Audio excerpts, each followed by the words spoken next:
Alat pembayaran perdagangan internasional. Pembayaran internasional adalah pembayaran atas transaksi yang dilakukan oleh negara-negara yang terlibat dalam perdagangan internasional berdasarkan kesepakatan yang telah dirundingkan sebelumnya. Alat pembayaran yang telah disepakati sebagai alat pembayaran internasional adalah devisa. Nama lain dari devisa adalah foreign exchange. Pengertian devisa.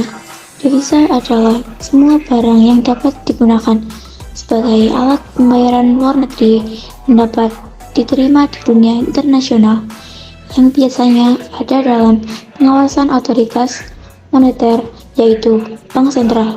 Dalam perdagangan internasional, devisa berbentuk valuta asing. Selanjutnya, fungsi devisa sebagai alat pembayaran luar negeri untuk membayar cicilan utang luar negeri dan bunganya serta transaksi internasional lainnya. Penjamin nilai rupiah, sumber pendapatan negara, alat pembiayaan hubungan internasional, membiayai berbagai kegiatan termasuk perdagangan yang ada di luar negeri, membantu proses pengadaan barang dari dan ke luar negeri. Jenis-jenis devisa. 1. Devisa umum adalah devisa yang didapatkan dari kegiatan perdagangan internasional. Contohnya, pemerintah memperoleh pinjaman dari Bank Dunia, kemudian pinjaman tersebut disalurkan kepada masyarakat dalam bentuk devisa kredit. Yang kedua, devisa kredit adalah devisa yang didapatkan dari pinjaman luar negeri. Contohnya yaitu devisa dari hasil ekspor barang dan penyelenggaraan jasa-jasa internasional. Sumber-sumber devisa. 1. Kegiatan ekspor. 2. Hibah atau pemberian dari luar negeri. 3. Tenaga kerja Indonesia (TKI). 4. Sektor pariwisata. 5. Penyelenggaraan jasa. 6. Pendanaan swasta.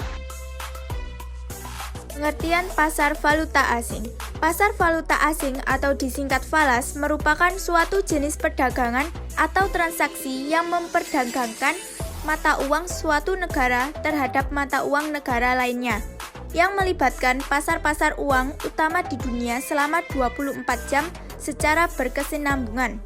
Transaksi yang terjadi dalam pasar valuta asing di seluruh dunia nyaris tidak pernah libur, karena adanya perbedaan waktu di berbagai negara. Fungsi pasar valuta asing. A. Mempermudah pertukaran valuta asing dan pemindahan dana dari suatu negara ke negara lain. B. Mempermudah untuk dilaksanakan perjanjian jual beli dengan kredit. C. Memungkinkan dilakukannya hedging.